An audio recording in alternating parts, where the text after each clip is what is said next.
യോഹന്നാൻ്റെ സുവിശേഷം 16-ാം അധ്യായം 33-ാം തിരുവചനം. ലോകത്തിൽ നിങ്ങൾക്ക് ഞെരുക്കമുണ്ടാകും, എങ്കിലും ധൈര്യമായിരിക്കുവിൻ, ഞാൻ ലോകത്തെ കീഴടക്കിയിരിക്കുന്നു. ഈശോയിൽ ഏറ്റവും സ്നേഹമുള്ളവരെ, സത്യം മറച്ചു വയ്ക്കാത്ത വചനം. ഞാൻ നിങ്ങളും പ്രാർത്ഥിക്കുന്നത്, ദൈവം മുൻപാകെ കരയുന്നത്, കണ്ണീരൊഴുക്കുന്നത് കഷ്ടങ്ങളും ദുരിതങ്ങളും ഒക്കെ വരാതിരിക്കാൻ വേണ്ടിയാണ്. ദുരിതങ്ങളും ദുഃഖങ്ങളും ഒക്കെ എന്നേക്കുമായിട്ട് മാറിപ്പോകാൻ വേണ്ടിയാണ്. എന്നാൽ ദൈവം ഇന്ന് നമ്മളോട് പറയുക വചനത്തിലൂടെ, എന്നെ വിശ്വസിച്ചാൽ ജീവിതത്തിൽ നിനക്ക് കഷ്ടങ്ങളുണ്ടാവില്ലെന്നല്ല, നിൻ്റെ ജീവിതത്തിലെ എല്ലാ ദുരിതങ്ങളും മാറി എല്ലാ സമയത്തും സമൃദ്ധിയും സന്തോഷവും നിറഞ്ഞ ജീവിതത്തിൽ ഒരിക്കലും സങ്കടപ്പെടേണ്ടതായിട്ട് വരികയില്ലെന്നല്ല, മറിച്ച് നിനക്ക് കഷ്ടങ്ങൾ വരും. മനസ്സ് ദുഃഖത്തിലൂടെ വിഷമത്തിലൂടെ ഒക്കെ കടന്നു പോകും.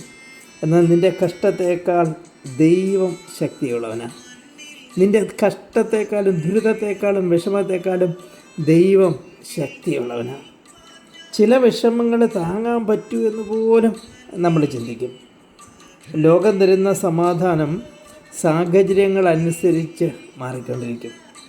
തമ്പുരാൻ ഓർപ്പിക്കുക, ഞാൻ തരുന്ന സമാധാനം, ഈശോ തരുന്ന സമാധാനം എന്നും നിലനിൽക്കുന്നതാണ്. അതുകൊണ്ട് ഞാൻ നിങ്ങളും ധൈര്യമായിരിക്കണം. കാരണം അവൻ ലോകത്തെ കീഴടക്കിയവനാണ്, അവൻ മരണത്തെ ജയിച്ചവനാണ്, അവൻ എന്നും ജീവിക്കുന്നവനാണ്, എന്നും ജീവിക്കുന്നവനാണ്, നിത്യനാണ്.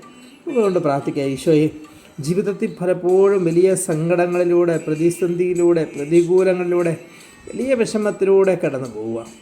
പ്രതീക്ഷിക്കാത്ത ദുഃഖങ്ങൾ, പ്രതീക്ഷിക്കാത്ത സഹനങ്ങൾ, പ്രതീക്ഷിക്കാതെ വരുന്ന വലിയ വേദനകൾ, ഞെരുക്കങ്ങൾ, ഈശോയെ, ഇതിനെല്ലാം താണ്ടി നിന്നോട് ചേർന്നായിരിക്കണം. നിൻ്റെ കൃപയിൽ ജീവിക്കാൻ നീ എന്നെ അനുഗ്രഹിക്കണം.